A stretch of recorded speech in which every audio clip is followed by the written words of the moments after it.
जय हिंद, वंदे मातरम। स्वागत है आपका teaching pro Amit sir YouTube channel पर। आज हम आपके लिए एक ज़बरदस्त क्लास जिसका नाम है ब्रांचेज ऑफ बायोलॉजी अर्थात जीव विज्ञान की प्रमुख शाखाएं लेकर आए हैं। क्लास है वो एग्जाम की दृष्टि से बहुत ही महत्वपूर्ण है। आइए इसमें सबसे पहले हम देखते हैं कि एपी कल्चर। तो एपी कल्चर क्या होता है? तो एपी कल्चर के अंतर्गत मधुमक्खी पालन का अध्ययन किया जाता है।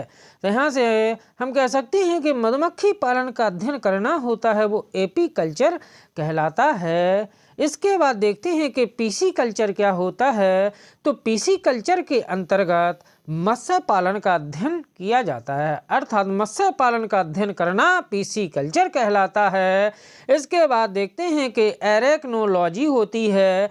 एरेक्नोलॉजी के अंतर्गत मकड़ियों का अध्ययन किया जाता है, अर्थात मकड़ियों का अध्ययन करना ही एरेक्नोलॉजी कहलाता है। आइए इसके बाद देखते हैं कि एरोबायोलॉजी होती है। एरोबायोलॉजी के अंतर्गत उड़ने वाले जंतुओं का अध्ययन किया जाता है, अर्थात उड़ने वाले जंतुओं का अध्ययन किसमें किया जाता है? तो यहाँ से हम कह सकते हैं कि एरोबायोलॉजी में किया जाता है। आइए इसके बाद देखते हैं कि एंजियोलॉजी। एंजियोलॉजी में परिसंचरण तंत्र का अध्ययन किया जाता है। परिसंचरण तंत्र का अध्ययन किसमें किया जाता है? तो हम कह सकते हैं कि एंजियोलॉजी में परिसंचरण तंत्र का अध्ययन किया जाता है। इसके बाद होता है एंथ्रोपोलॉजी। एंथ्रोपोलॉजी के अंतर्गत मानव जाति के सांस्कृतिक विकास का अध्ययन किया जाता है। एंथ्रोपोलॉजी में क्या किसका अध्ययन किया जाता है? तो हम कह सकते हैं कि मानव जाति के सांस्कृतिक विकास का अध्ययन करना एंथ्रोपोलॉजी कहलाता है। आइए इसके बाद देखते हैं कि सार्कोलॉजी होता है। सार्कोलॉजी के अंतर्गत पेशियों का अध्ययन किया जाता है। पेशियों का अध्ययन किसके अंतर्गत किया जाता है? तो सार्कोलॉजी के अंतर्गत किया जाता है। इसके बाद देखते हैं कि रेडियोलॉजी होता है। रेडियोलॉजी के अंतर्गत जीवों पर विकिरण प्रभाव का अध्ययन किया जाता है, अर्थात जीवों पर विकिरण का प्रभाव कैसा पड़ा है इसका अध्ययन होता है वो रेडियोलॉजी के अंतर्गत किया जाता है।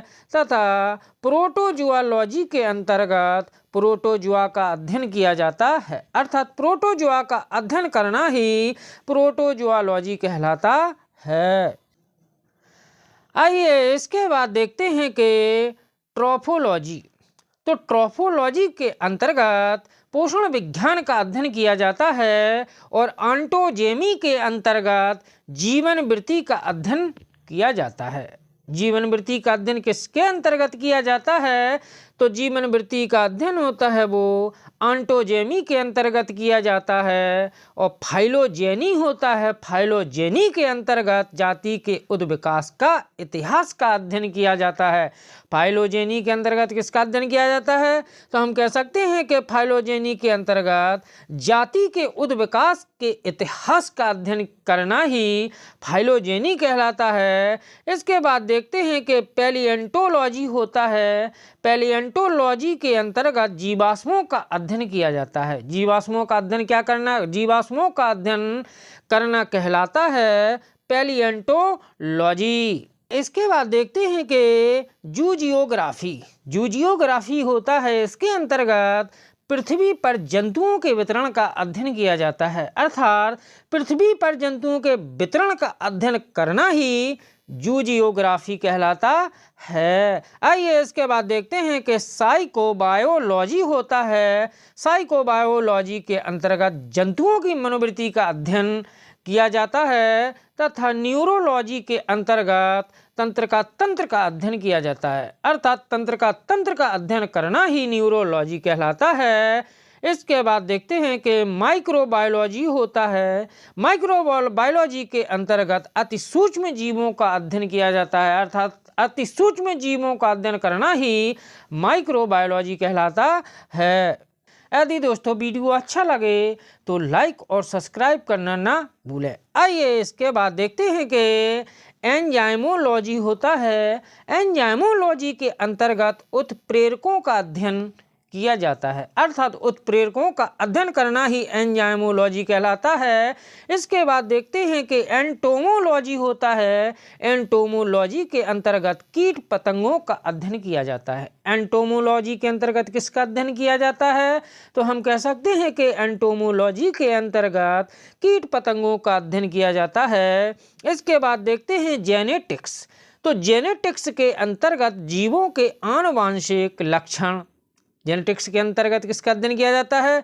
हम कह सकते हैं कि जीवों के आनुवांशिक लक्षण एवं उनकी वंशागति का अध्ययन करना ही जेनेटिक्स कहलाता है, अर्थात जीवों के आनुवांशिक लक्षण और उनकी वंशागति का अध्ययन करना ही जेनेटिक्स कहलाता है।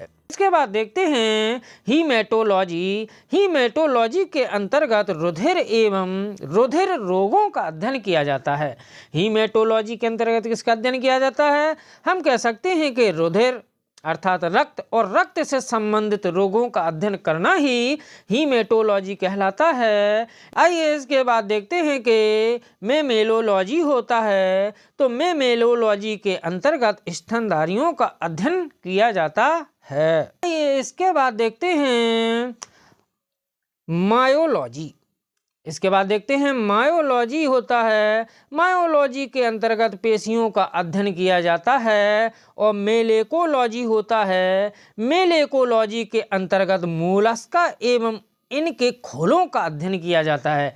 मेलेकोलॉजी के अंतर्गत किसका अध्ययन किया जाता है? मोलस्का एवं इनके खोलों का अध्ययन किया जाता है।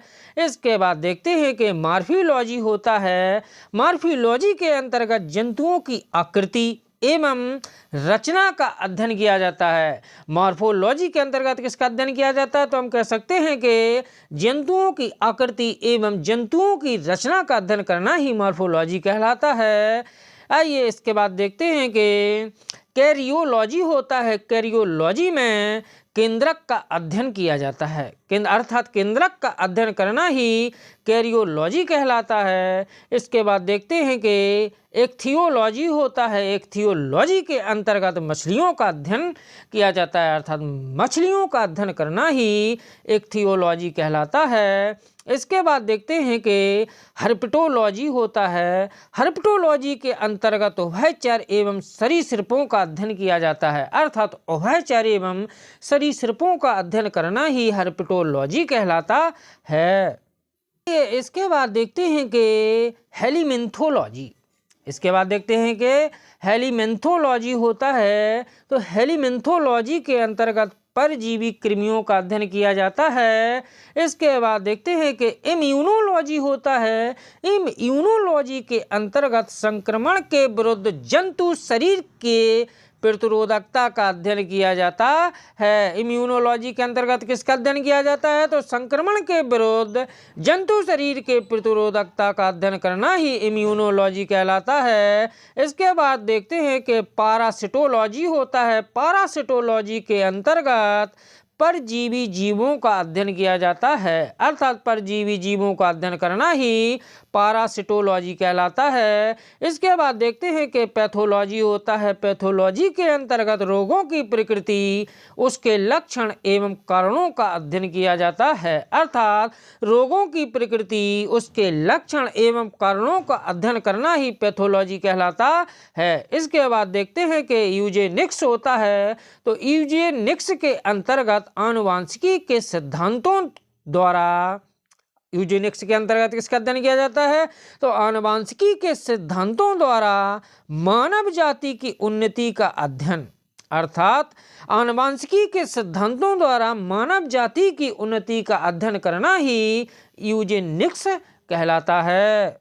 आइए इसके बाद देखते हैं कि एम्ब्रायोलॉजी होता है। एम्ब्रायोलॉजी के अंतर्गत भ्रूणीय परिवर्धन का अध्ययन किया जाता है, अर्थात भ्रूणीय परिवर्धन का अध्ययन करना ही एम्ब्रायोलॉजी कहलाता है। इसके बाद देखते हैं कि एंडोक्राइनोलॉजी होता है। एंडोक्राइनोलॉजी के अंतर्गत अंतःस्रावी तंत्रों का अध्ययन किया जाता है, अर्थात अंतःस्रावी तंत्रों का अध्ययन करना ही एंडोक्राइनोलॉजी कहलाता है। इसके बाद देखते हैं कि ईथोलॉजी। तो ईथोलॉजी के अंतर्गत जंतुओं के व्यवहार का अध्ययन किया जाता है, अर्थात जंतुओं के व्यवहार का अध्ययन करना ही इथोलॉजी कहलाता है। आइए इसके बाद देखते हैं कि साइटोलॉजी होता है। साइटोलॉजी के अंतर्गत कोशिकाओं का बहुमुखी अध्ययन किया जाता है, अर्थात कोशिकाओं का बहुमुखी अध्ययन करना ही साइटोलॉजी कहलाता है। इसके बाद देखते हैं कि बायोमिक्स। बायोमिक्स के अंतर्गत जंतुओं के